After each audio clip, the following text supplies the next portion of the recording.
All right, welcome to the SDS3 Distribution Software.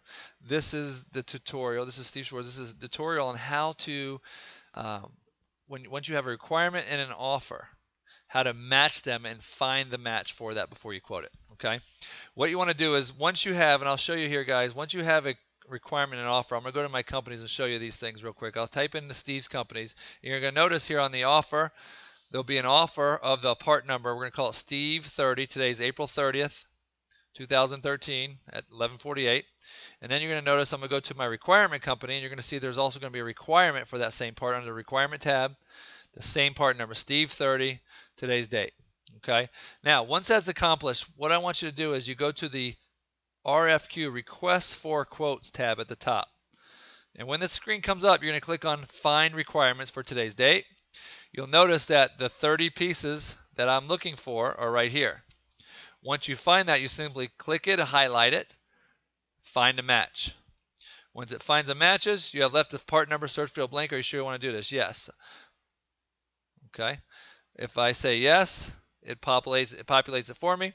And notice what happens is when I do the search and I go to my offers, you're going to see that the Steve's offer is found under the offer company, 30. Okay. Once you have this match, click on Post to Found Parts. Now this is linked forever.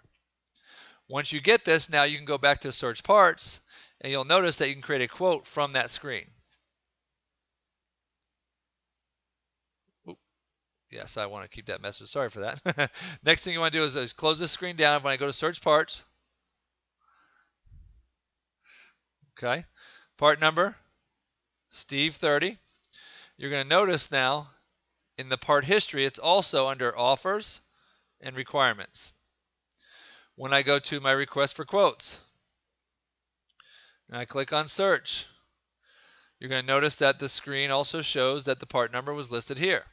Once I click on that, it shows me at the bottom that it was found because I clicked post to found part. So now the requirement and the offer are tied together.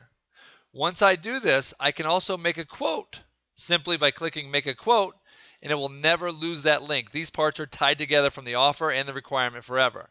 Once I get to this page, you'll notice the contact information has to be filled out. There's my 30 pieces, the price that we're going to sell them at or quote them at. And from this point, it tells me my estimated gross profit and my profit margin. Once I'm done with this quote, I simply click Save. Quote is saved, and then that's done. The next step of this would be to create a sales order. Once you create a quote from a company, you can go back to that quote at the company level, and you'll notice here, I'll show you here in a second, when I type in Steve, the requirement company that I sent the quote to, you'll notice that that quote's going to be in there now under the part number Steve 30 that I just did from the post to found parts, which I turned into a quote, which is now tied to this company as a company, and also underneath that part number under the search parts. So that has a history on both ways. Once you get to the create a quote, and you've created a quote and the person would like to purchase that part, you go to the sales order. Simply click on the quote, click on create sales order. It automatically creates a sales order for this part number as well. Once this is populated, it comes up, you'll notice that the same information transfers over. The system knows the offer company, the system knows the requirement company, system knows the part number, the system knows the quoting. This all stays linked together from here on out. You can enter in your shipping number. You're going to ship it via, make sure we ship it FedEx Red. The status is still open. If I want to change or edit, I just simply double click on this part number line if I want to edit it. And notice the most important thing here. On the sales order, it's showing its back order because remember, it was created from an offer, not an inventory item. I'm going to show you now how to bring that inventory item in from a purchase order here in a second. Once I'm done with the sales order, click Save. At the appropriate time, then the boss or the person in charge will authorize the sales order, and only when it's authorized is when it's released into the system, so you then can create a purchase order to buy that part. Okay? Let me click Save and Close. Okay? And then close. Now, that sales order showed, you're going to notice again, that sales order showed that we needed to order a part because it was on back order. We don't have it in inventory. It's from an offer. That quantity is 30 on a back order. The next step would be to create a purchase order for that part number. So I'll close down my sales order, which you can leave open. I'm closing it down for us to go through the demonstration here. What you want to do is on the quick jump button here at the top left, simply click on back orders. As I click on back orders, you're going to notice the first part number that comes up is Steve's Requirement Company, today's date. Notice down here the back ordered items from selected is open, the 30 pieces. An offer or the sources, the company that's offering is also down here at the bottom, okay? Notice, remember when I did that, I did under Steve's Offer Company. This is a guy who's selling the parts to you. Simply highlight that line, create new purchase order, and again, this is always linked from the offer, requirement, quote, sales order, and now the purchase order will always be tied together.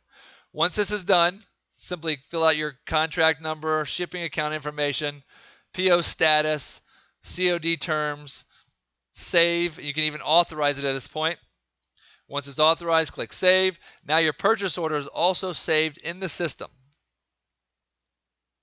Under purchase order, under part search, which I'll show you now. I'll do a part search here. So the offer was tagged in the system. The requirement was tagged in the system. The quote was still tagged in the system. The sales order for that part number, Steve 30, was tagged in the system. And now the purchase order was tagged in that system.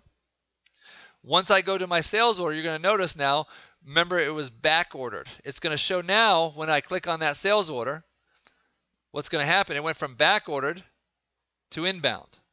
And this is one of the key features of SDS. It will simply track this from back ordered to inbound to allocated to shipped.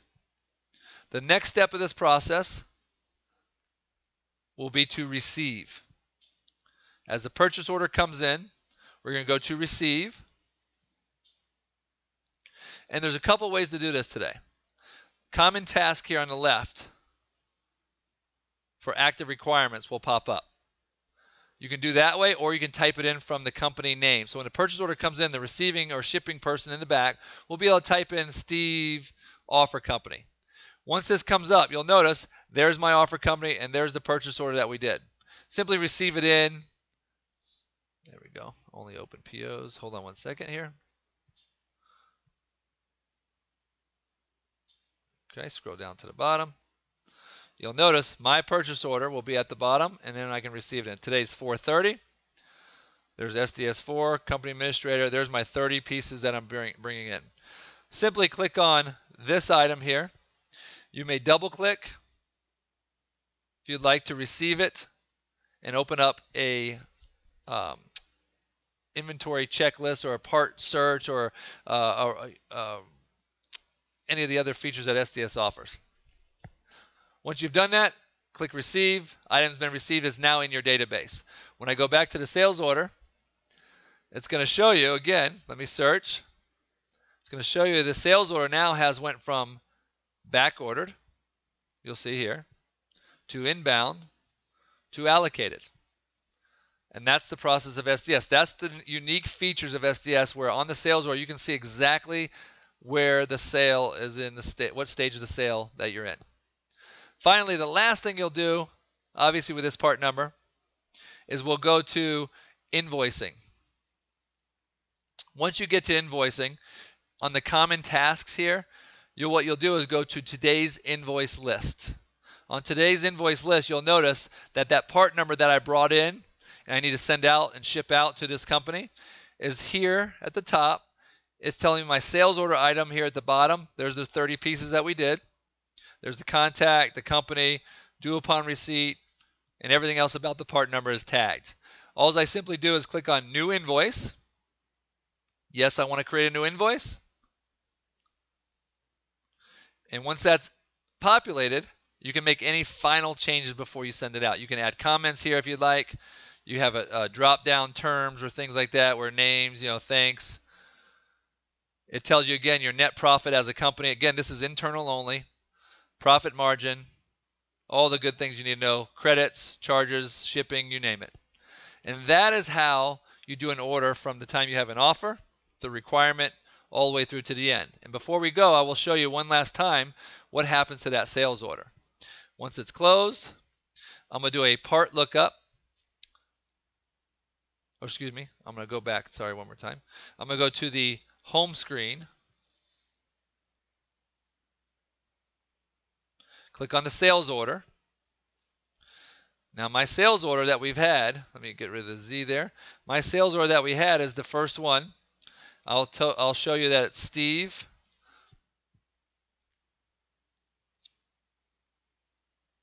Okay, undo the open orders. I want to show all orders. Oop, sorry guys, I'm quick trigger here. There's the sales order that we did. I'll double click on it, and it'll show you now it went from back ordered, inbound, allocated, shipped. And as a sales rep, I never have to bother my manager. I know exactly where we're at. I see it's in red, which means it's even been invoiced. There's our cost, our allocated cost, all those other features on the sales order. And that is the unique features, again, with SDS. It tracks everything from start to finish.